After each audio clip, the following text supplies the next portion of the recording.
in the den of iniquity. Vicinity no pretty, calamity fi hit we any moment, what a pity. Tomorrow never certain, what dwells behind the curtain? The face of evil smirking, with that shifty eyes averting. It's not a steady bubble, could either pop or topple. Many will fall and stumble, let the dozers gather rubble. From LA to Colorado, Guinea to Burkina Faso, cannons could breach the towers and the troops will storm the castle. I say, run, run, come, make we get it.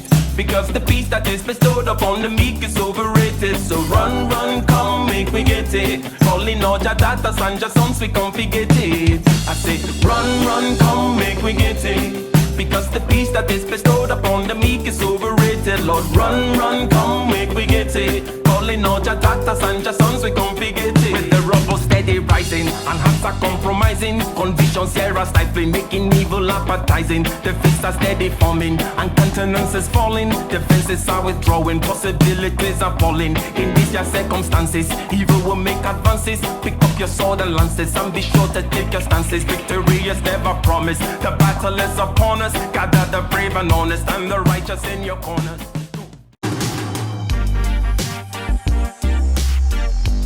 What's good, Kenganda? It's your boy O'Shea Duke Jackson, back at it again with another collaboration here on the channel. Make sure that you brothers and sisters like, comment, subscribe, hit the bell for notification. And today I'm here with one of my good brothers. I'll do my best, as he would say, to approximate the pronunciation of his last name, Ike Ogiamia. I think that's it, the best I could do. That's pretty damn good, sir. You know what? Let me do a little dance. What? I'm doing pretty good, man. I do thank you for coming on. Let people know a little bit about who is Brother Ike. You know, why is he dressed so nice and got the church mic on, but you know, in the nice room in the back. Who are you? And you know, for those who don't know who you are. Well, I am the guy talking to you right now on this very channel with O'Shea Duke Jackson that's about to break down this very important topic. However, I'm also an engineer. I have a YouTube channel. I am a musician. In my YouTube channel, for example, if we took that particular strain there, I like to talk about how to be better and do better with a strong emphasis on doing. That means I keep things measurable, actionable, intuitive, right? Simple. And what are the things that we're doing? What are the things we're trying to get better at? Everything from mastery of ourselves, mastery of our subjective consciousness, being able to master our feelings, our image in our head, the talk in our head, that kind of a thing, so that we can be the observer, all the way through to being a better communicator, influencer, seller, so on and so forth. And all the practical things that need to be done in order to achieve these. In other words, these are the values that I have and the virtues that are required for pursuit of these values. So again, engineer, musician, YouTuber, amongst other things, but definitely glad to be here today with O'Shea at the Kenganda channel. Well, again, we thank you for coming, and congratulations, you just got married. You're currently in Ghana, so congratulations. And we can put the applause effect for the editors to do that. You're a really intelligent man from our collaborations we've done on my other channel. And I wanted to do a collab when you're on your way to Ethiopia, I know tomorrow. And yes. So we, you know me, I'm always tied up in as well as you. But I wanted to talk about this because even though this is Kenganda and it does focus on more of what's in Uganda and sometimes Kenya, we do have people from all across the diaspora that watch this, mainly from the American Black diaspora, including Nigerians, whoever else may be. And the topic I wanted to weigh in on you with was how can the Nigerian community unite or work with the African American community? And the reason why I'm asking is because you have a pretty good idea of how both operate, right? I think I do, yes. You think you do? Let's talk about you, because you came to the United States. You're Nigerian man, and you came to the United States. To talk about your story so we can kind of, before we get into it. Yeah, so I'm Nigerian, born and raised for the first 17 and a half years of my life. And then I came to the United States in about 2000, where I've spent the last about 20 years of my life. So to your point, I do have experience on both sides of the fence, if you will. I came over when I won the visa lottery, right? Straight out of high school. I came alone over here, started out in New York and then went to California, studied engineering, and so on and so forth. Long story short, now I have my engineering company, amongst other things. But I do have a wide range of experience when it comes to these two different cultures. Yes. Let's talk about this because I recently started going to Africa in 2017, but I do remember because I was a biology major, and of course, if you don't have African American students in those courses, you will have a lot of African students and Caribbean students. So that was more or less my first interaction with people that were from West Africa that were living in America. And when I talked to some of those people, there was somewhat of a feeling that they felt like they were being rejected by the African American community. They felt like they got made fun of, and so for as they progressed later on in life, they felt like it was better for them to hang out with people of other races, or even in their own communities, and kind of like not deal with after. Obviously some people were able to just be like, okay, we understand that y'all are just joking or whatever, but it's not that serious. But what was your personal experience dealing with African Americans once you first came to the United States, and also what was your perception of African Americans when you lived in Nigeria? So one of the great exports of America is culture, and some of the elements of which are African American culture. So you have the African American rap music, the dance, the clothing, the slang, so on and so forth, right? The general whole kind of African American persona is is a cultural product, if you will, that is kind of well consumed out there in the world at large. So I had my idea of that, of the African American culture, from that kind of exports, right? The music, so on and so forth. And also because of the shared history, right? So you're going to know about the slavery, this, that, and the other. And being from West Africa, we all do have that shared history. And if you can tie, as I can, if you can look back in your family lineage, as I can, then you're going to see at that point when the slave trade was going on, you're going to be able to tell what your family was up to, what they took part in, and so on and so forth. So in terms of my family, with their interaction with the slave trade, and then also with the cultural products, as I put it, that is exported by America, most of which is African American culture, I've kind of was exposed. But when you talk about my view, didn't really have much of it. It was more, I'm more of a very open-minded kind of person, right? In the sense that I know how to eat the meat, spit out the bones, right? And I also know how to put things into many different kinds of categories, right? So I understood that growing up, the whole hood persona, if you will, was more appealing, right? Because as a young man, that's kind of an appealing thing, even though while in Nigeria, you're studying, you're doing your book stuff, and so on and so forth. So you just kind of look at this thing as a diversion, right? It is not a goal that you're going after, and you don't really see it as a problem per se, right? Until later on, when you start hearing from African Americans themselves that this particular aspect of the culture is perhaps exploited, let's say by Hollywood and music industry and so on and so forth, and also that there's not enough representation of the other sides, as I was talking about, facing your books and getting certain things done. So not only till I came to the United States did I start to see all the nuances and the difficulties. From afar, it was just more of, hey, look at that shiny little thing over here. That could be a nice little diversion in my Walkman headphones while I do other things, that kind of stuff, right? So what you were seeing initially, like what they show the rest of the world about African Americans is, okay, the entertainment piece and stuff like that. When you came to America, you saw, oh wow, you have a lot of black people that are in business, doing things, studying and stuff like that, which is probably more of them than there are the guys who are running around robbing and shooting people and rapping and wearing bling bling. And you are more of an open-minded person, just in general. I can tell that about yourself. But a lot of people are not like you. And I can even say me, I got caught up in that for some time.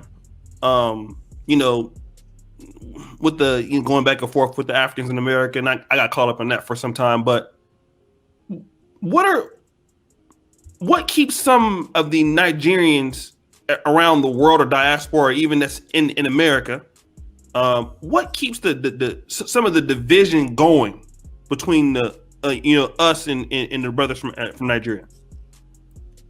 Okay, so I'm going to speak now in the way I like to speak, which is in kind of concepts and generalities and so on and so forth, because I think that rather than just talk about anecdotal evidence, my truth, your own little myopic view, let's look at what really is going on. But before I go there, I would like to say that you're saying, how can we come together?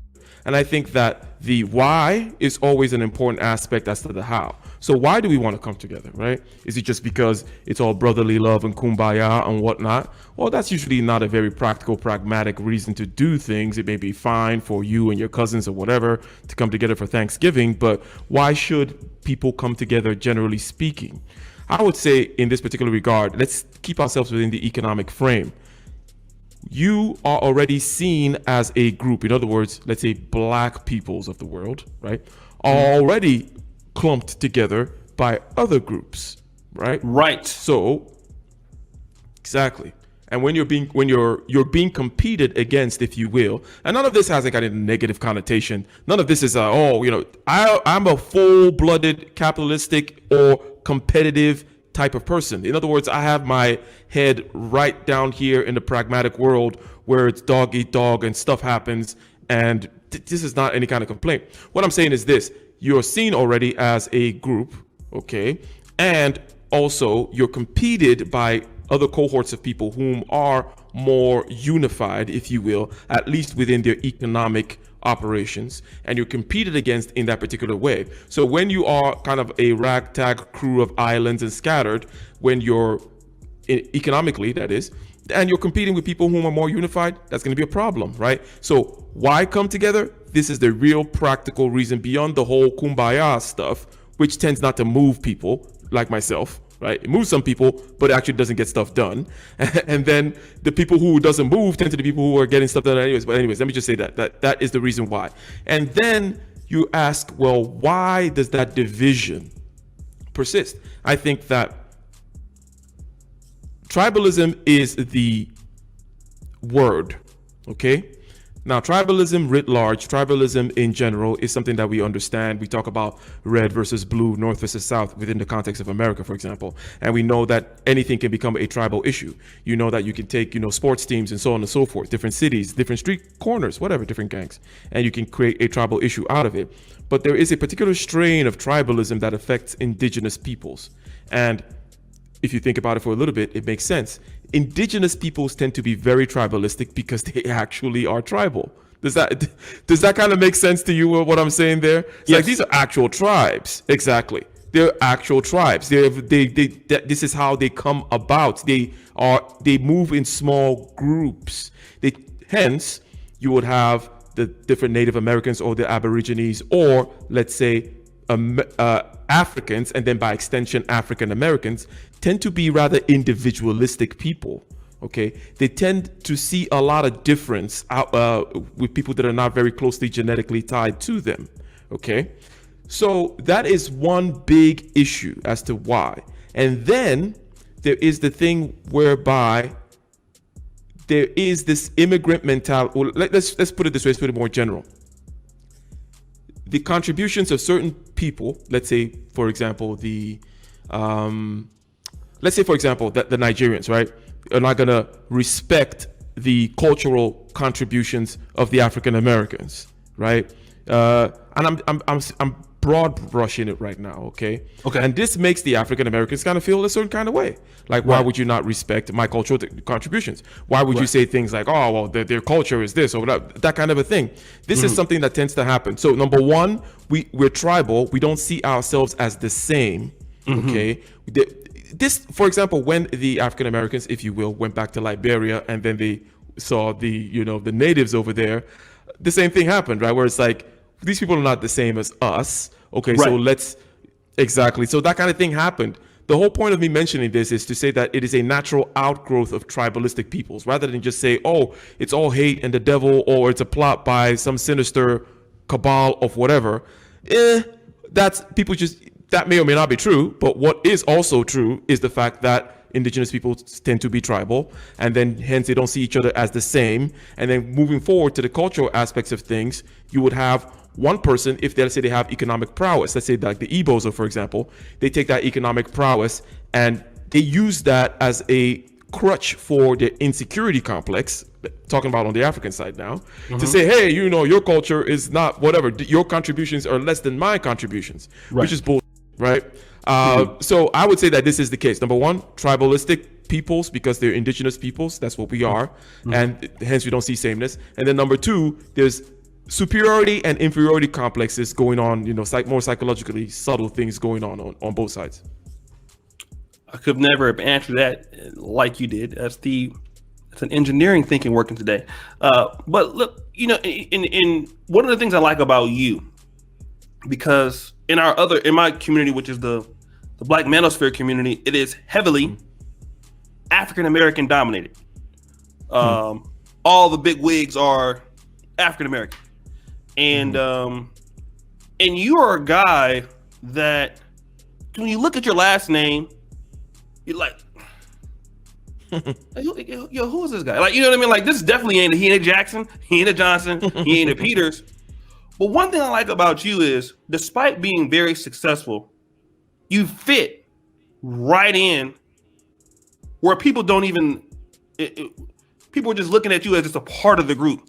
And I noticed, I don't know if anybody else noticed that about you, but for me, I noticed that about you very distinctly, which was, this guy is not African American for sure, but he comes in with an open mind and an open attitude to give and to receive the same respect he's giving everybody else. Now, one of the things I will say about some of our people, and I'm including the Nigerians, because that's where a lot of us come from, or West Africa, and I'm claiming everybody as our people, the brothers that are still on the continent and the people in Black America.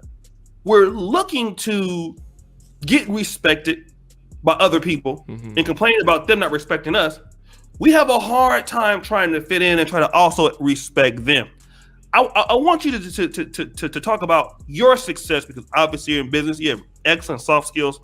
How has this enabled you to be able to move not only in around the African American community, but also in the international community? Because you're very receptive to how others do it and just fitting in and adjusting as time goes on. I think that the ability to be able to focus on what is important, what is salient, what is relevant from time to time is the whole key to cooperating with people, to communicating with people, to influencing people, to getting people to like you in general, right? So if I come into a space, let's say like the manosphere, the African American manosphere, and there are a whole bunch of things that are going on that I may have, let's say, a problem with, okay, I don't have to go about trying to, play whack-a-mole, right? Be like, oh, but this and this and this and this and this, yeah, but, right? That kind of a thing. I'm the kind of person where it's like, number one, I think I'm very pragmatic in the sense that I expect human beings to be human beings. I expect communities to be communities. What I mean by that is flawed, right? I expect everything to be flawed. When I come in, I'm not looking for any kind of perfection, right? So whether it be, oh, well, Kevin Samuel said this, how about what he did that? I'm like, what are you talking about? Okay. These are the things I am here for, in other words, right? So again, the ability to recognize what is salient, what is relevant, rather than going around trying to play this kind of, I don't want to be pejorative, but it's a strange game, I think, for men especially to be playing. This kind of, let me go nitpicking, right? As Jesus said, take the log out of your eye before you start looking for the speck of dust in someone else's eye. It's like, know what is relevant. So when I come into a community, when I come into a business, when I come into any kind of mode of interaction and so on and so forth, it's like, hey, there's O'Shea. What do I like about O'Shea? What can me and O'Shea work on together, right? And then you hone in on that, you focus on that.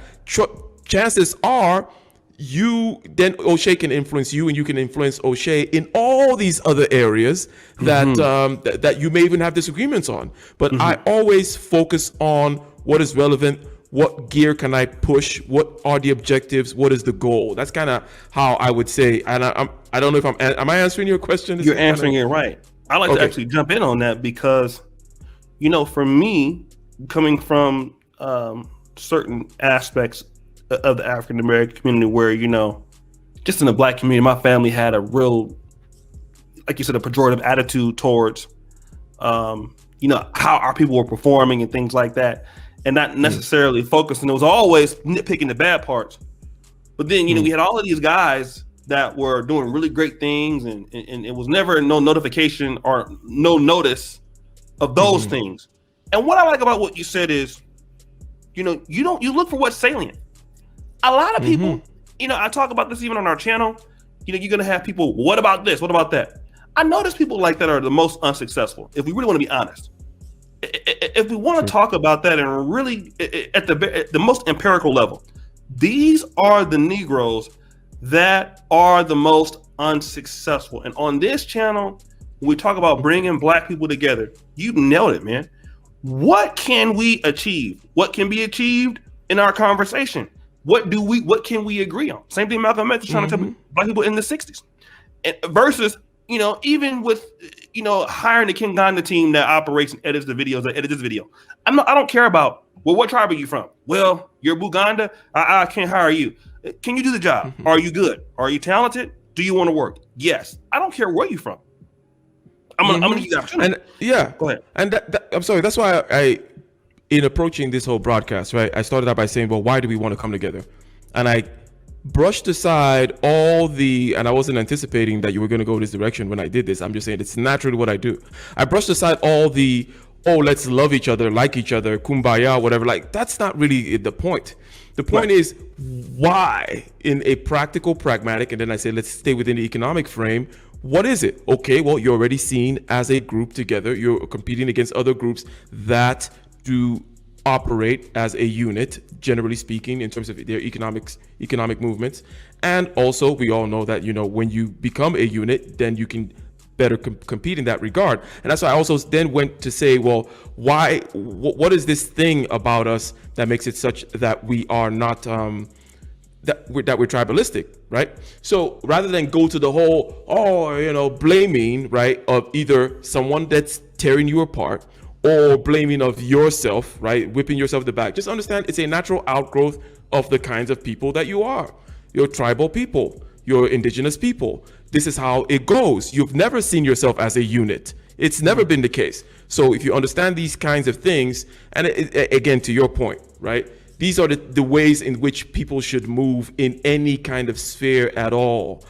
Always look at what is salient, what is important, what you're trying to do, the outcomes that you're trying to go after, rather than play this kind of weird, let me find an issue, find a conspiracy, find something to point at with everybody. That takes a lot of energy. It's wasted energy. And as you say, yes, it does not breed success. One of the things that I like about you, and I'm not going to say these nice things, obviously, ever again, especially on WhatsApp, but Kevin Samuels, which is a good friend of mine, he came out with some details on what he considered a high value person or high value man would be, and that is having something to add to the group was one of them, which is something that I try to do, something that you've tried to do. And it was because of you I was able to go to Dr. Thunder's YouTube channel. I remember I didn't want to do it. I was like, all right, do you want me to do this? He was like, listen, go do it. Just, I will do it for you. I told Dr. Thunder, like I don't even know you. The only reason why I'm doing this is because of Ike. But through that interaction was one of the best moves I made all year. And I want to publicly applaud you for that. Give them an applause, sign editors, for adding that value to my life to introduce me to this brother who has introduced me to other people. And the people that I'm getting in contact with now have so much value. And that's one of the things that I want to talk about a lot of times, because when communities need to come together, and everybody is incentive based or incentive driven in the world. That's one thing that I think a lot of blacks we have a problem with understanding that people need an incentive to work with you, People need an incentive to need to hang around you. People need incentives to be in relationships. One of the things that you do is you understand that if we're going to bridge the gap, value has to be added. Yes.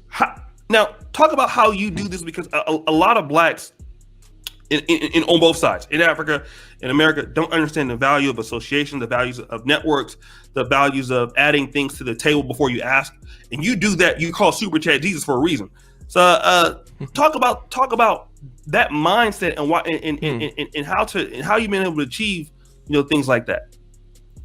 It's interesting because it also dovetails with the topic that we're talking about, which is building a network requires that the nodes in the network be trusted and that they're trusted to bring value, right? So people don't go to, as they should not, African American businesses just because they're African American businesses, or African businesses just because. And as a matter of fact, there is a trust problem, as you know, with these businesses because they've not generally proven themselves to be bringing value, right?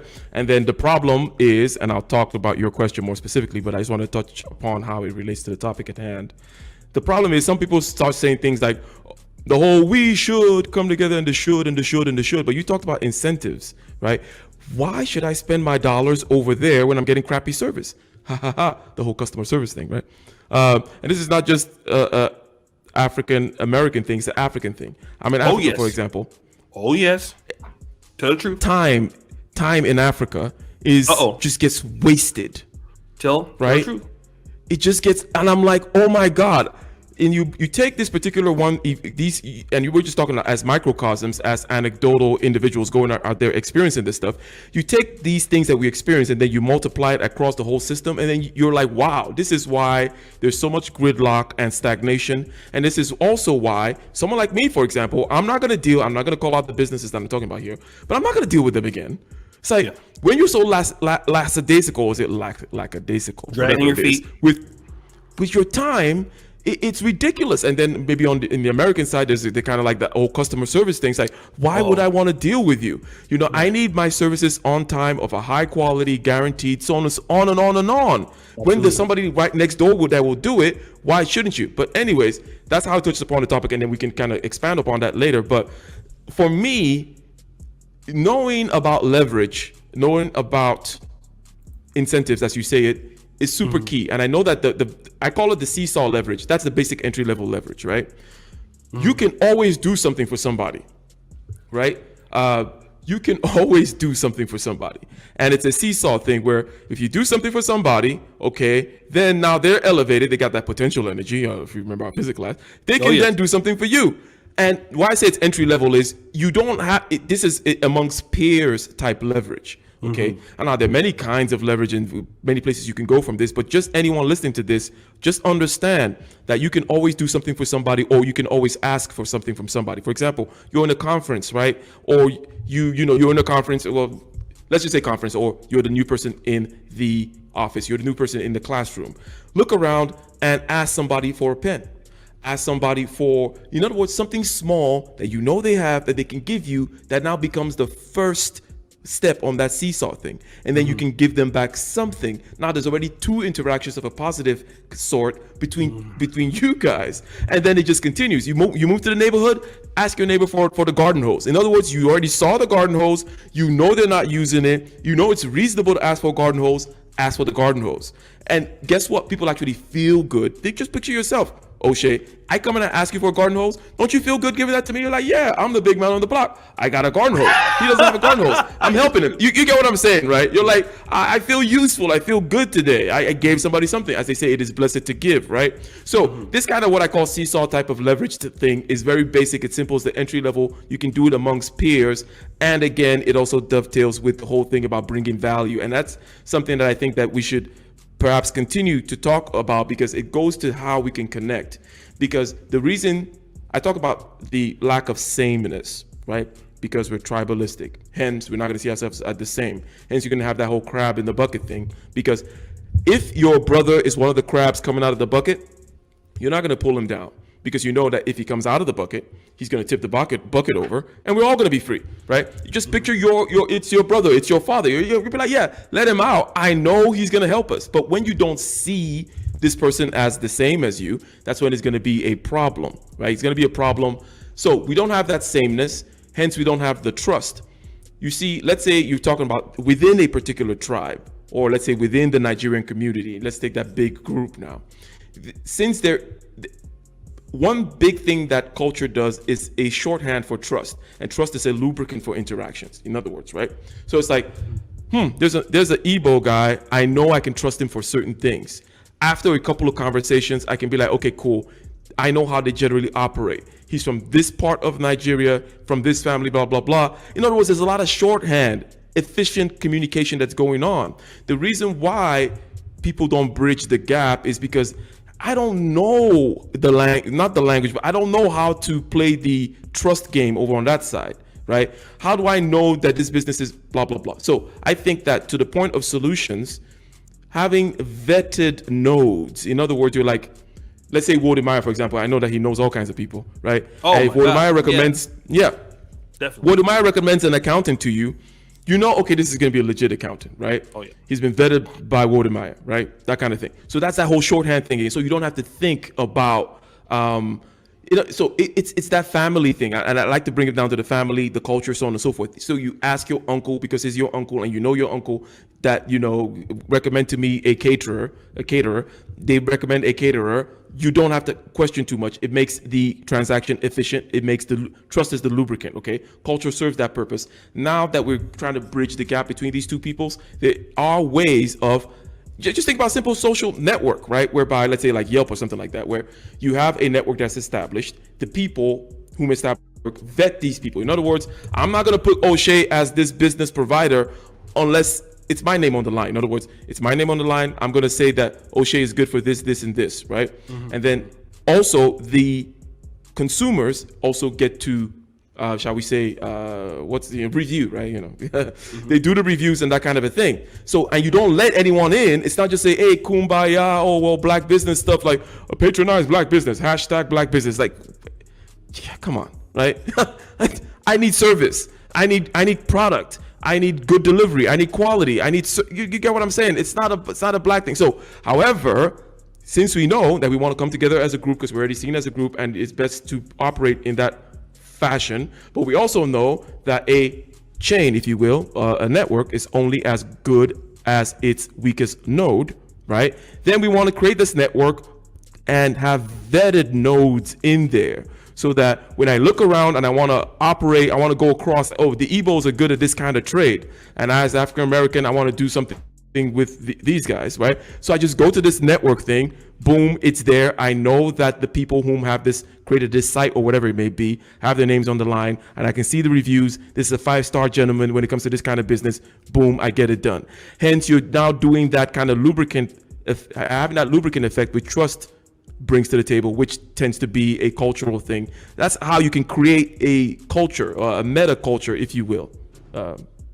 I know I'm going on and whatnot, but no, you're dropping a lot of knowledge, man. And that's one of the things that I've noticed is I was stuck in Uganda for 11 months, and everything that you're saying, as far as if I want to make friends with somebody,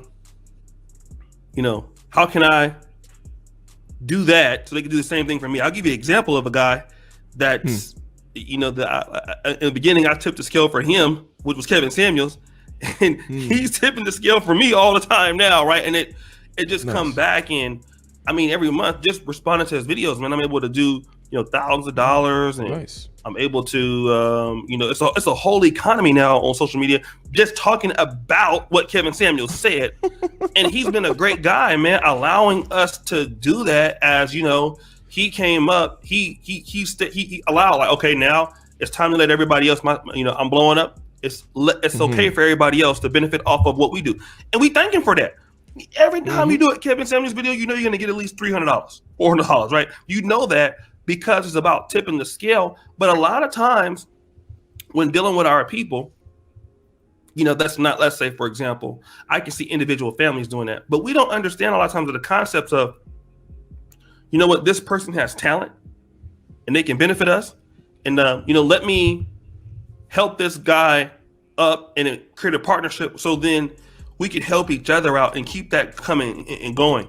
Now let me ask you, one last thing. I know you got some things going, but one of the things that a lot of people have an issue with is, especially when they go to Africa. When I'm an African American, and I really feel like the African American community or the Nigerian community, they treat the white people better than me. I just don't understand that. You hear those complaints a lot, and I've definitely seen that in Africa. And I know it's, you said, being very salient in understanding, but for some people, they may have a hard time with that. Like, I'm back in Africa trying to build with some of the brothers, but they don't see this. They don't see that I'm trying to respect them, but I don't see that this happening towards me. I see, maybe some whites getting better service than we're getting, and you complain about having bad service, but that white customer may come in and they may get a service better than you. You may have 10 times the amount of money. How would you educate the listeners on how to deal with something like that, and how to keep their focus despite something like that happening? Woo. That is a tough one, because it is very real and it is hard to ignore. It is hard to ignore, but I think that it is more of an in-house thing. In other words, first of all, that particular guy, let's say you don't know him, he's giving you bad service. Well, ignore that guy, right? Fine. You're not gonna kind of have you hash it out with that guy, and you're not gonna transfer that experience to the next person. But what can be done practically, proactively, or shall we say positively? In other words, the action meaning of positive goes to that whole dignity thing, cultural contributions thing again. Okay. Now, this sounds a little bit, because when you get to the psychological or cultural aspects of things, it's not as hard and fast, and it takes a lot more organizing and interacting and doing.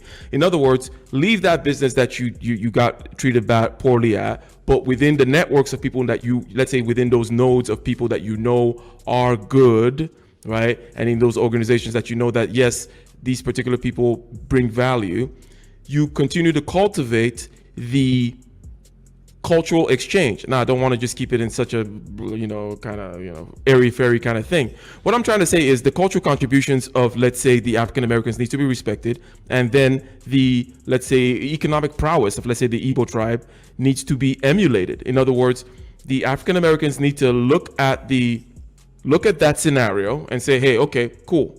Let's say it's the Nigerians in America, right? Like, okay, fine.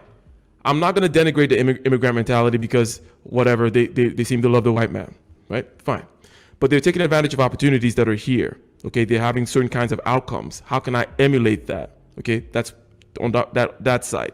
On the Nigerian side, it's, hey, the contributions on a cultural dimension, for example, that I tend to want to ignore, because of my inferiority complex, because all immigrants have an inferiority complex about why they're immigrants in the first place. Right? And I'm talking about immigrants into the West, right?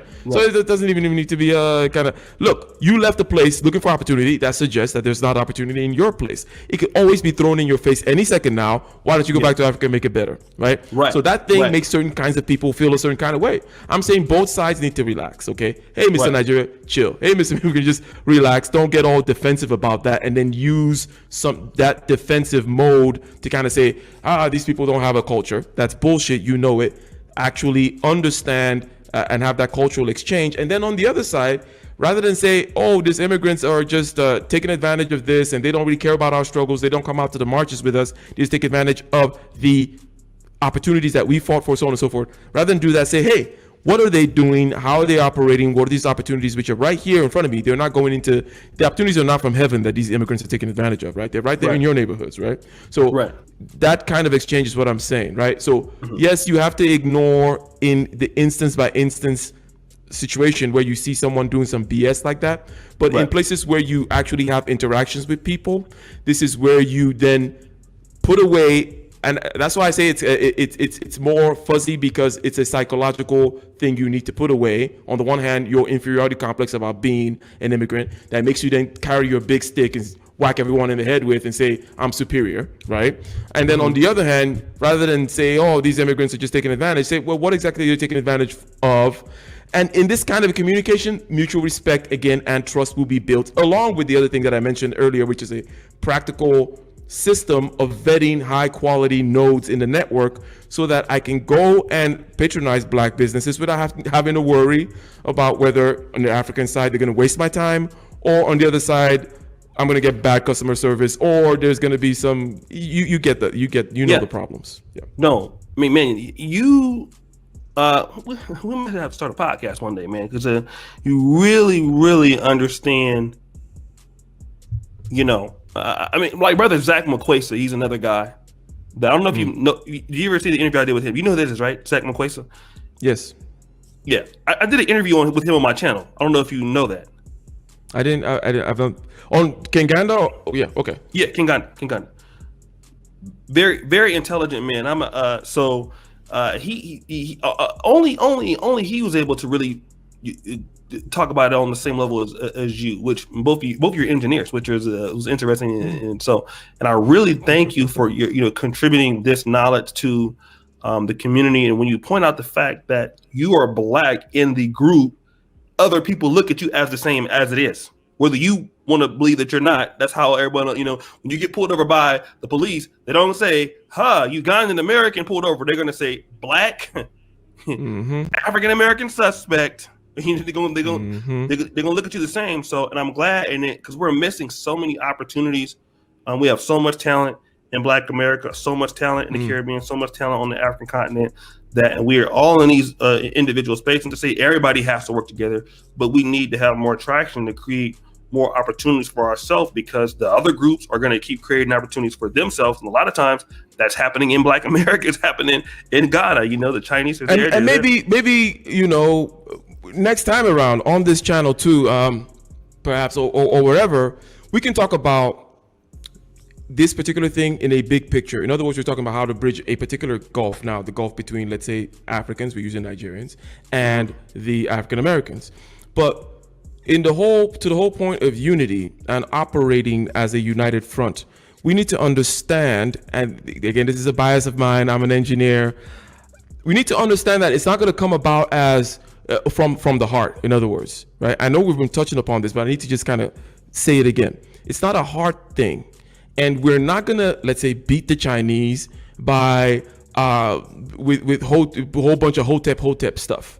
You get what I'm saying, right?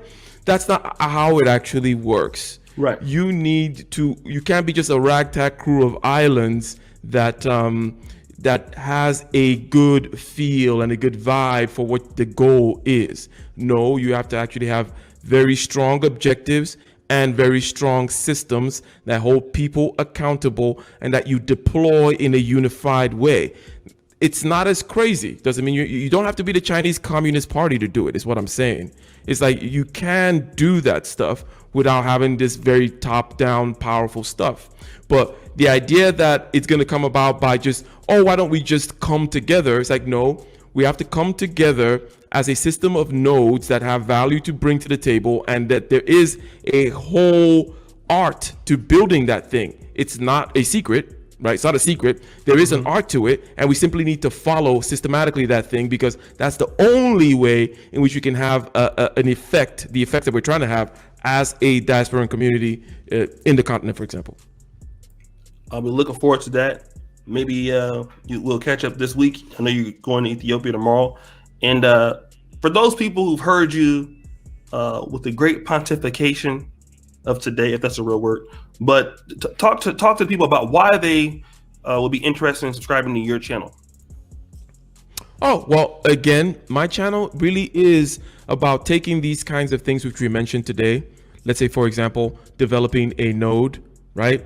Your business. How do you go ahead and take your particular skill, hard skill, right? Either blue collar or white collar. How do you take it from getting that particular skill to getting a job, and then starting a business, and then getting the soft skills that are required to expand, building the networks in the manners which we talked about, the different kinds of leverage. I just talked about one, that seesaw leverage thing, right? And then also, how do you influence people by ordering yourself. What I mean by ruling yourself, by being the master of yourself. It's a big part of my channel, right? Because when you're the most comfortable person in the room, then you can make people relaxed. And when you can make people relaxed, then you can influence people. And this is how also you can focus on what is most salient, because you're out of your head and you're out of your feelings. Again, when you're out of your feelings and you're out of your head, you can focus on what is most salient. You can be the sane brain in the room. You can be the most influential person in the room also. And you can begin to develop that core competence that makes you a very powerful node in this network that we're trying to build. My channel focuses on all these kinds of things. Well, brother, you should have 1 million subscribers because you're very, very talented. You're very talented. I would say you're a very talented young man. I know I'm about the same age, but you're a very talented man. You're very, very intelligent. I think you make great contributions.